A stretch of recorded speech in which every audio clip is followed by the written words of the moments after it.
Hey everybody, welcome back to another edition of the B-Roll with me, Vincel. And me, Andrew. Also, Justin was there. Yeah, got it. Theme song. Swerved her car to miss Honey the cat as she drove across a bridge. Well, this bridge, now slightly damaged, is a bit of a local treasure and even has its own fancy name. All right, so this week we're going to talk about a movie that I actually really liked a lot. We were going to do it as part of a double feature with Stakeland, but then we didn't. So now we're doing it now. And the movie is Ponty Pool, and I believe Andrew has a rather brief synopsis for us. Ponty Pool, psychological thriller in which a deadly virus infects a small Ontario town. Brilliant. Yeah, that's it. Like that's the IMDb. It's the whole IMDb page. Wow. That's the whole thing. Yeah. Damn. And then it says like if you liked this, people who like this also like Splinter, Session 9, Dead End, House of the Devil, The Loved Ones, and Starry Eyes. I've heard of none of those. I've seen Session 9 and House of the Devil. I've heard of Loved Ones and Starry Eyes. Starry Eyes is actually something I did want to see. Dead End I'd not heard of, and Splinter I had heard of. I don't know. I think Splinter is a terrible movie name because it's too close to Shiver, and there's been several films named Shiver. It just reminds me. Yeah, it just kind of reminds me of the Master from the Teenage Mutant Ninja Turtles. So okay, what was everybody's thoughts on it? I actually really liked this movie a lot. You should go first, because this is like you were a fresh introduction. You'd never heard of it before. Yeah.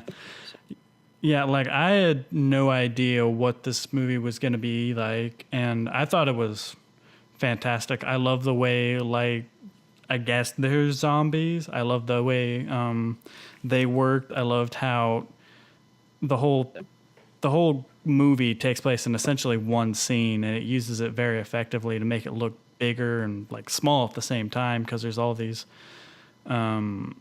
just claustrophobic spaces in this bigger space. But to give you more background, Pontypool is about a radio show host for a local radio station and his two cohorts putting on a radio station. And while all of this is going on, like a sort of zombie apocalypse happens where people, they hear a trigger word, and the trigger word sounds like a virus, acts like a virus, and then they go to like the source of the word. Is that kind of how it worked? It kind of seemed to have the like stuttering, like you hear the word and then you get stuck on it because you can't remember how to say it, and you can't remember what it means. And I think the way the movie, the plot device that crawled both in and out of the window to just explain what was going on, summed it up that like you get angry because you can't communicate anymore, and you take your anger out on something like the next person that talks. You can't understand them, and you direct your rage toward them. So it's kind of like a mix of. I didn't actually accept any explanation given in the film, and it's not that like it wasn't plausible, but it felt like that person, whoever, like Doctor, the doctor character, like he crawls in through the window, gives an explanation that he has no real way to back up, and then like crawls back out of the window and kind of leaves. Dr. Plot Device. Dr. Plot Device. And so like I felt like that was an explanation, but I don't think it really had anything. I don't know. I mean, it's kind of up to the filmmaker whether like that's the literal explanation or not. Mm-hmm. It did definitely play up the madness level of the whole movie, but there was that scene where it actually worked, or maybe it's just a placebo effect where he willed it to work, but the whole like speech therapy thing actually seems to have helped them at least once. Mm-hmm. Right. I mean, I feel like there's kind of a like viral weapon aspect to it, because it starts out like, and I feel like this is maybe one of the biggest things pointing in this direction. It starts out talking about this lost cat, and I think that it has something to do with the lost cat and the posters that got put up, because it's either mentioned or thrown or shown 3 times throughout the film. Once at the very beginning, or actually 4 times. Once at the very beginning, and then a picture of the lost cat is shown, and then the recording from the beginning is played, and then later on they very briefly mention, before like shit really hits the fan, that the BBC reporter mentioned something about the lost cat poster. I didn't notice that. Yeah, this is actually my second or 2.5 viewing of the film. I don't remember, but I've seen it a couple times, and so I think, you know, with repeat viewings you pick up more on like the themes of the film and whatnot. And when I first saw it, it reminded me a lot of a very popular, very famous cyberpunk book called No Crash, that basically deals with the programming language of the human brain. And that's kind of what this is, sort of, except like virus through language. Yeah. Kind of an overarching theme there. And just that it only affects one specific language, which is the English language, and so they have part of the movie is just in French because they're in Canada and they know French. Well, that's never backed up, right? Well, I mean, it like, never. There's no hard evidence that that's actually true either. Yeah, it's just that, you know, it never happens. But then again, only 2 people ever tried it. No, there's a third person, because the doctor begins ranting in presumably Arabic. Farsi Or something or like possibly that. Arabic. Right. But and he like they have that moment where they seemingly prove that he at least doesn't, to himself, but he at least doesn't go crazy enough to attack them, and has enough the wherewithal to take his leave. Right. So I think that's, again, everything that happened in that small room. He gets control of himself. The M name Mazzy. Mazzy talks the one woman down. Mazzy. So Justin, let's talk about your overall impressions of the film. Just a quick. Honestly, it starts out really strong. It was one of those movies I went into knowing nothing about. Something that caught my attention, not knowing anything about the Nemetic plot and the Nemetic virus, the phonetic virus. When they fade the letters in for the title Ponty Pool, the first 4 letters that fade in spell the word typo. Right. Yeah. So found that amusing. It starts out really well as an interesting, like, okay, there's a radio shock jock, weird things happen. It plays well into that, like, everyone's had a weird morning. If you ever worked an odd shift too, you have that like I had a weird morning, like a tweaker was yelling at me on the corner, and then everything gets weirder after that. It did a good job of showing like they're really isolated. There's just 3 people. Almost feels like there's 3 people in the entire world, and then a 4th one shows up and then leaves. But it does a really good disaster narrative. Like, I think this was made in 2008, so it's fitting for the cell phone technology. They didn't have to deal with that problem in this one. Right. But it's very isolationist. Yeah. Like, this is what it's like to be in a newsroom dealing with a disaster. Well, everybody had flip phones. Notice that? Like, there was a Razr at one point and a Motorola flip phone. And I think Luann had a I think she had like an early BlackBerry or Palm Pilot. But yeah, like, everybody has these crappy cell phones. That's a point that I thought Justin brought up pretty well, actually, was that the action or like things got weird, and it was a very almost natural progression. Like, it just very slowly got weirder and weirder, and then it just kind of out of nowhere just gets dropped like some kind of terrorist attack almost. Just boom, hey, it happened.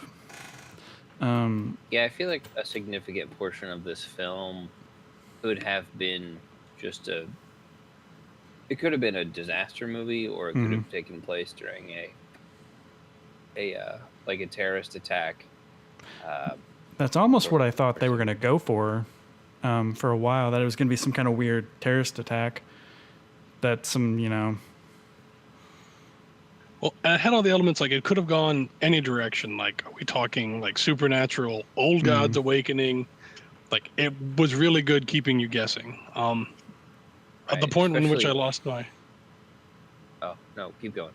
Oh, so the point at which I lost my roommate who was watching this. Keep in mind, this is the roommate who thoroughly enjoyed He Never Died. Googled the plot and said, "I can't watch it." Upon finding out that it was language, like a virus that traveled through language, she was out. And I kind of wonder if that may have been a mistake. And of course, if it wasn't an actual explanation, this was just another madman's ranting. That does add to the film a bit better than it's sounding. Was she disappointed, or? I think that'd be a good summary of the emotion. Okay. Probably shouldn't play Metal Gear Solid then. Right, but that's something it really did well, and it had a weird feeling. Like, about the time they start trying to explain things, like, they had me hooked well enough at the beginning where I was like, okay, where is this going? But I don't think it finished as strong as it started, but it started really strong. Like, it went from great movie to pretty good movie. Never went bad. It just couldn't keep up the full, like, the tension it had at the beginning. Right. In the same way that, like, The Thing kind of starts off, it actually starts off a little slow, but, like, picks up and gets going very quickly. And it's a very strong movie and finishes probably one of the best horror endings of all time. Like, that's a great example of finishing strong. And I think you're right that, like, didn't quite have that, but I really like it. I think it's a fantastic movie, especially, like, it takes place in one building. It does there are a lot of themes, like what happens when horror comes to a small town, like when Ken dies and Sydney is freaking out, and Mazzy, because Mazzy's kind of the outsider, and so we're kind of fed information through him about the town and about, like, these other people that we don't know about. That's actually kind of a brilliant way of, like, of feeding the audience information without just having, like, speeches and scrolling and text, large blocks of text. Yeah. And or even just one, like, character that runs in and, like, tells you everything and then leaves. Yeah. So I thought that was fantastic, especially the moment when Ken dies and Mazzy's like, "I'm sorry, was he your friend?" She's like, "No, he was a weirdo. Yeah, we all thought he was a pedophile, so we didn't let our kids near him." And just kind of, like, the harsh reality, because up until then, like, Mazzy's the outsider, and he's the big city guy that, like, he's not understanding of small town ways, and, like, it's a very happy community that's presented. Like, they're in the basement of a church, and then, like, you kind of see, like, a crappy underside. Or, I mean, it could have even started earlier when they had the racist Lawrence of Arabia sing along, which I thought was hilarious. For the first while in the show, it seems like Mazzy is the he's I don't say sardonic, but that's a good word to describe it. Sardonic. They show him as a borderline alcoholic. He's not generally portrayed as a good person in a small, wholesome environment that has sing-alongs, and the chopper guy is actually just making sound effects. But he kind of comes out of it looking like the most, like, at least he's not lying to anybody. Right. Some other films from the IMDb list of, like, people who also liked Lakeland, Carriers, The Crazies, the remake, The Sacrament, Resolution, and Creep. I've seen one of those movies. I have seen 4 out of that particular list. And I think Resolution would be a fantastic podcast or a fantastic episode or film for us to watch for an episode of the show, because it is very much in the same vein. Also, Right on. The Sacrament would be interesting to talk about just because of how closely related it is to the Jonestown mass suicide. Mm-hmm. Yeah. Put those Crazy. on the list. That was the one that opened up with the plane crash, wasn't it? I believe so. I think I was actually late to the movie, so I missed the beginning. But it stars like Timothy Oliphant and Maria Bello, I think. I think that's one of the classic like government virus zombie movies. Well, so I the did original like- one, the original one comes from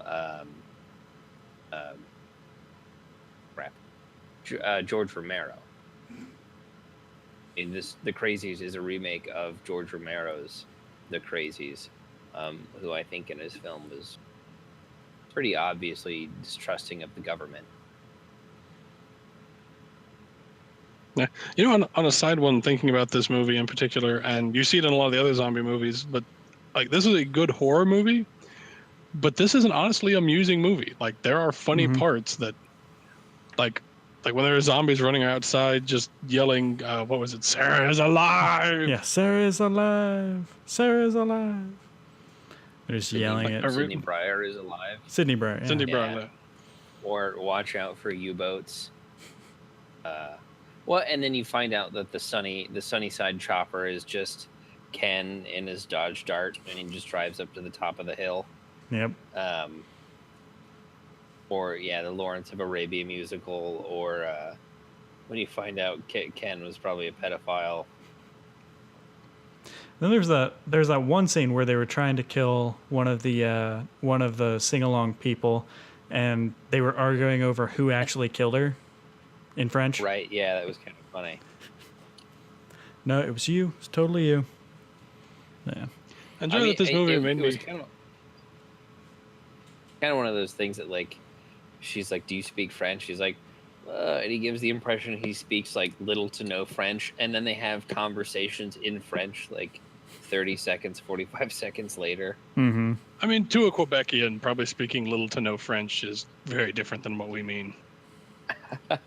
Right? Yeah. This movie did make me question, like, how many of my friends speak German, and how much can I actually communicate with them in the 2 years of German that I got C's in? Right.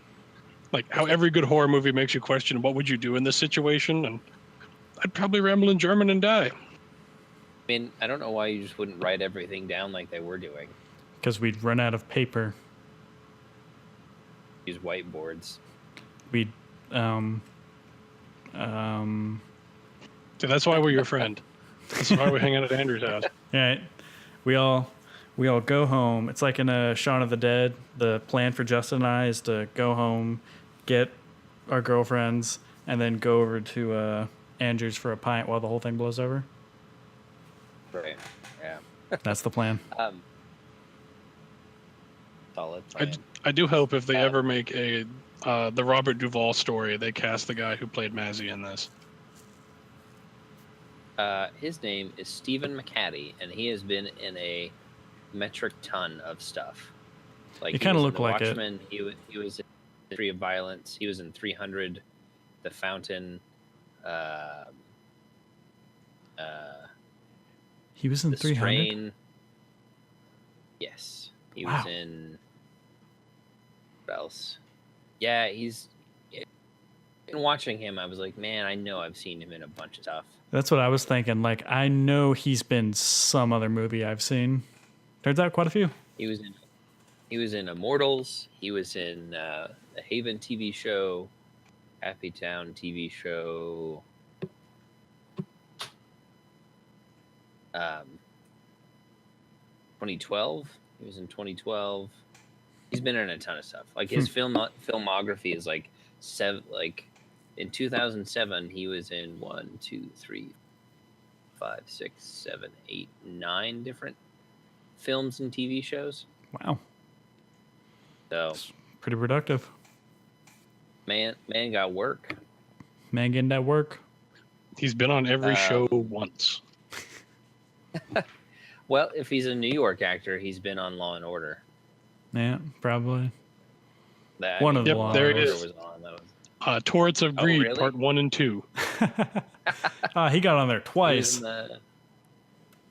was in the Chronicles of Riddick video game. He did some voice work there. Oh, nice.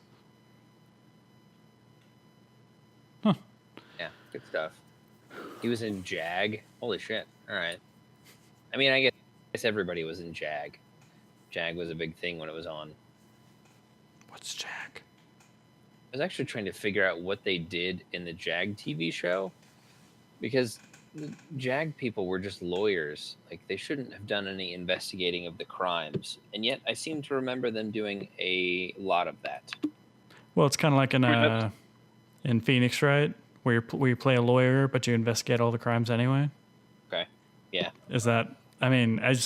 I feel like if just the lawyer proceedings would be boring, honestly. So you got to have them Would be do boring. something. Like, if you had a show just about lawyers and they only did lawyer things, it would be boring as shit. Like, look at the TV show on Netflix. House of Cards. With the superhero. Flash. Daredevil. There we go. Daredevil. He's a lawyer, but they don't really do lawyer stuff, except for this last season. And then there's a show about lawyers called How to Get Away with Murder.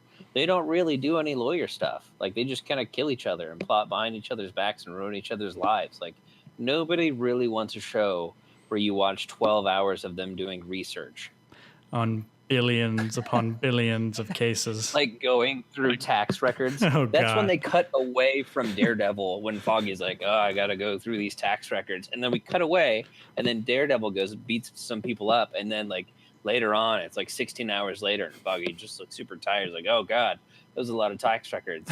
And nobody wanted to watch it. Like, they didn't even film it, I bet.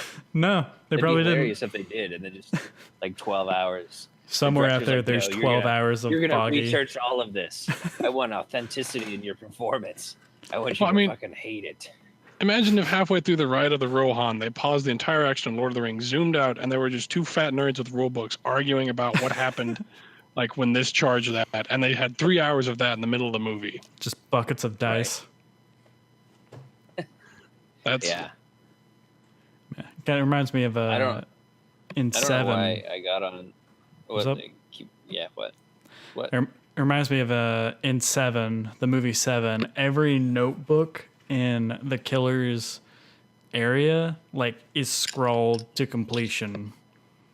Like, that reminds me of just thinking about two poor PAs having to fill all those books in. Or maybe Kevin Spacey did it himself. I don't know. Maybe. Well, I mean, at one point I bought an official prop from the movie Gangs of New York, and it was a newspaper that they had reprinted, but it was all like original historical articles and like advertisements and stuff from the time. Wow. And That's so hardcore. that was, yeah. That's all Daniel Day-Lewis. Daniel Day-Lewis only read the news for 6 months before that movie in that format. Jesus. oh, so I have I some don't know. I'm just assuming. news back to Pontypool. Right. We should All right. Yeah. Pull it Please back take here. us back. So also it's based on a book by Tom Burgess. It was Burgess. a novel, wasn't it? Yes, apparently it's part of a trilogy.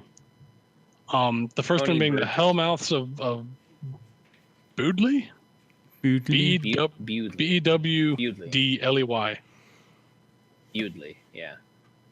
Ponty Pool changes everything. In which we actually get a name for the disease. It is AMPS, AMPS, or acquired metastructural pediculosis, causing people in Ontario to slip into aphasia and then into a cannibalistic rage. To stop its outbreak, its metaphysical deconstructionist virus requires multiple disciplinary approach of doctors, semioticians, linguists, anthropologists, and even art critics. Yay, anthropologists made the list. My degree isn't useless. Woo! I just need this disease to break out. Then you could be a superhero. Maybe. I don't know. So wait, Pontypool was the second in that trilogy? Pontypool Changes Everything is the second book in the trilogy. The last one is called Caesarea. Wow, something happens Novel. after that? In this novel, something mysteriously causes insomnia among the inhabitants of a fictional sleepy little town of Caesarea. The insomnia. I wonder if that's Caesarea. I wonder if that's a reference to the Somnambulist and. Oh, and Cabinet of Dr. Caligari? Yeah. I mean, it looks like Caesar if you just cut off the EA at the end. Mm-hmm. Yeah, and it was Caesar in that movie. But the insomniac strangest things, such as the town's figurehead mayor being replaced by a dwarf doppelganger and neo-Nazi environmentalists accidentally unleashing purveyors of snuff porn on the town. A so-called war is also being waged between the town's respectable citizenry and the white trash from the trailer park. Where is that movie? Yeah, why didn't we do that one? Right? Yeah. Holy shit. Okay. And then the Hellmouths of Bewdley. It's a collection of 16 short stories filled with compelling characters, obscure imagery, from insane doctors and supernatural dogs to dead men and real Ninja Turtles. And a real Ninja Turtle within the small Ontario town of Bewdley. So Pontypool is really only the second book. Like the movie, like the stuff from the first and the third book looks like it has nothing to do with the movie. It just seems to have a theme of like weird things happen in small Canadian towns. Mm-hmm. Yeah. Like a Canadian Stephen King. Right. Well, it seems like it has a lot to do with like World War Z, the book, where it's a bunch of oral, like it's a bunch of stories from survivors of the zombie apocalypse, and like the book basically in a biographical way takes you through the experience as it is told by firsthand accounts. Something I will say about Pontypool is this whole movie looks like it could be recreated like budgetarily and like manpower wise by a high school play. Mm-hmm. Like you can't say that about so many zombie movies. Right. Pontypool the musical, there's an entire song just dedicated to She's Alive. Sydney Brier is Alive, the musical. Choreographed dance number. Yes, it would be. It was originally, now we're just reading the Wikipedia to each other, but the original film was to be a CBC radio play, and the script was banged out in 48 hours, inspired by the War of the Worlds. I mean, I get that. That's the biggest thing, is that like all of the information coming to them is secondhand, like, and that's one of the most terrifying things. It's also very, very cheap. Right. Which is the most important part for probably the point to keep an in. But yeah, one thing I was so at the end of the movie, they nuke Pontypool as you do, and the end is this weird Kill Bill inspired what the fuckery. So is that them like that? I didn't really have an opinion on that part because I was just really confused. I was wondering if you guys had anything to add on that one. Just the part where they're sitting in that cafe and everything, like the reds are all super saturated. It looks like a comic book. I really didn't know what to make of that. I had read somewhere that there was okay, here it is. The post-credit scene was originally the final scene of the film, taking place before the credits, so it was actually post-credits in theaters. It was moved to the end because audiences found it too confusing, which sounds accurate. Yeah, we did. I think it seems supposed to follow a plan to get out of here. It might be the film's like. The film does kind of do a weird thing where it's like you get to the point where you're not sure if Mazzy's actually sane, and he looks like the craziest person out there, except for he's not eating anybody. Maybe it's just kind of throwing it back at you of like, at this point you guys were following a crazy man. Like there is that broadcast that maybe he's actually the one that started it. Because as they're trying to talk to Sydney in there, they're saying the man broadcasting is infected. Certainly sounds like it. Right. And I think that really points back to the whole beginning audio clip. because that's, I mean, it's like shown and repeated several times, and like the BBC announcer said something about like it had to do with the cat, and then Sydney goes in to tell him that, and then that's when he freaks out and then tries to run outside. Mm-hmm. And even like, and there's an interesting moment like where he's looking outside, and he's like, oh, it's just cold, it's just a cold day. And then Luann slams the door because she sees all the people coming. And when I saw that, I was like, why didn't he see all those people? That's a good point. And there's also that point, like he has the first zombie encounter of the movie. Like before they even talk about the cat, there's that woman. Mm-hmm. Right. I mean, yeah, I guess she was supposed to be infected. I assume so, the way that she repeated what he said. Mm-hmm. And of course, Mazzy assumes it's just some kind of wacky druggie, but yeah. Right. I did like that when people started getting infected, they had the human version of a computer crash. Like Lauren Ann just starts singing that one pitch note. The kid starts that creepy cry that like reminds me of, you know, when you try and call your friend and they're on the internet or someone tries to fax you, just that. Right. I actually really enjoyed. So there's a scene in the middle of the film that's kind of a break, and it's when he's, or not in the middle. It's probably at the end of the first act, probably the first third of. Where he goes over the eulogies. Oh man! Wow. Of the people, and it's all black and white, and he explains how like this person died, and then they died later, and they were preceded by this family member, blah blah blah. And as I was listening to that, I was like, how would he know all of that information? Seems like a lot, and nobody else was paying attention to him. Like Luann and Sydney were doing other things. Mm-hmm. He was just saying obituaries.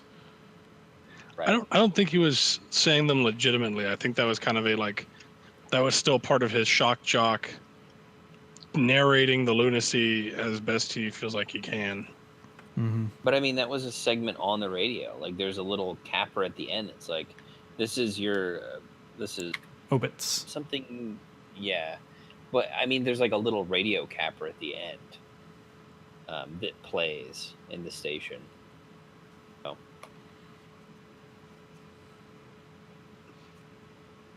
I don't know. I felt like that one was one that was just him. Like at this point, they're all trapped in a room, and he's no one knows what's going on. Got a bit more free reign because he's just ranting. Mm. I don't know. I'm willing to buy in that like he is either the cause or he just like he basically goes crazy after Ken plays that initial audio file of the kid's voice. Oh yeah, because was he the only one that heard that? I don't remember. I don't know, but he had like the phone next to his head. So yeah, he had the headphones in, and then there was that right before that. There was the message in French, I think, or a message they had to translate, which was like, "Don't broadcast this, and don't avoid pet names, and do all that stuff." And yeah, I think Mazzy was the only one who heard that because he like has to like rip off the headphones. No,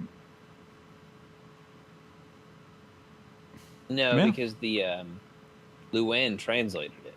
Right. Oh, that part. So she heard it too. Yeah. Interesting enough, like Tony Burgess, the dude that wrote the novel, wrote the screenplay. And is working on PontyPool 2 and 3 screenplays. Oh, geez. I wonder how long he's been doing. Probably quite a while, honestly. I don't really know where you could go with the sequel. They fucking nuked the town. It just got better. Maybe. I think Ponty Pool was his first film that he wrote, followed up by Music from the Big House, which was a documentary, followed by Septic Man, followed by Ejecta, Hellmouth, the Hexecutioners, and Saturn's Ring. Or Saturn's Rings. Those sound very strange. You know, reading the plot synopsis and everything certainly comes across as that. Yeah. Awesome. Glad the title Get the feeling this representative of the content. may have been one of those movies where they said, "Have you tried toning it down a bit, and maybe people will like it?" And he made one movie that was a success, and he's like, "Nope, never going back." This works. Gonna ride this gravy train all the way to coin capital. Yeah, nailed it. All right, so parting remarks for Ponty Pool? I liked it a lot. I thought it was a fantastic way to use one set to tell really a very complicated and complete story. It did kind of feel like they were adapting a radio play, and I like the way they did it. I like the way they used the idea that this is all taking place in a radio station. I like the idea that you don't quite know what's going on. You know, is Mazzy propagating this, or is he helping? Is this even a virus? Is the professor just insane? It's a lot of stuff to think about when you watch this movie. I think definitely, as far as a movie going out to, I don't want to say be a mind fuck, but it's a good mind fuck. Mm-hmm. Like, it's confusing. You don't know what's going on. It's good in a horror sense of like, there's not a lot of jump scares. There's not a lot of, there's all the monsters. It's all genuine terror that you can genuinely feel any time. Like, it's that same, again, back to the whole, like, if you've worked the night shift or if you've just had a weird day and it just gets weirder and then suddenly people start dying. It's very relatable in that sense. I think people in our age bracket really relate to the type of horror in this film because of 9/11. Mm-hmm. Very, like, there's a connection to that type of limited information. Something bad has happened, but we don't know what it is.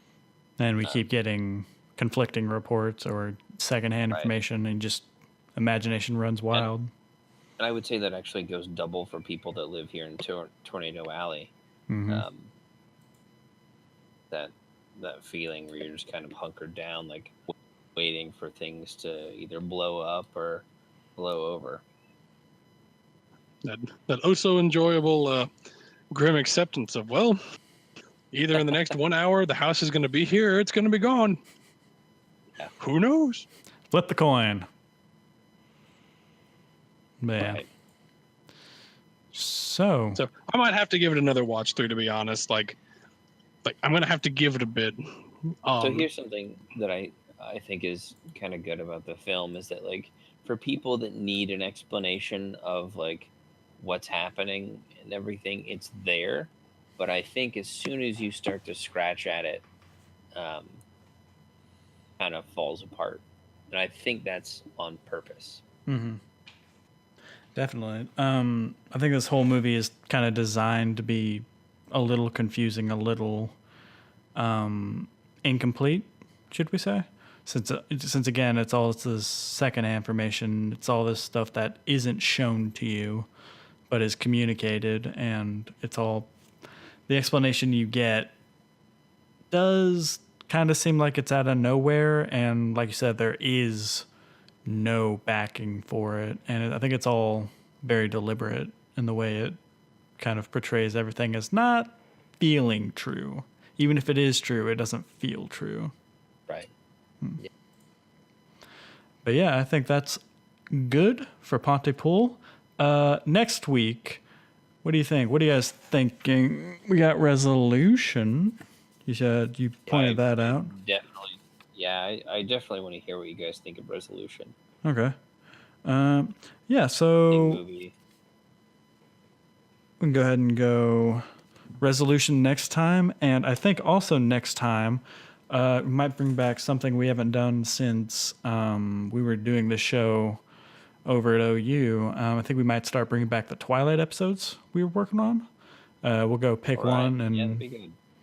go pick one and kind of use it as the starter before we launch it into the movie.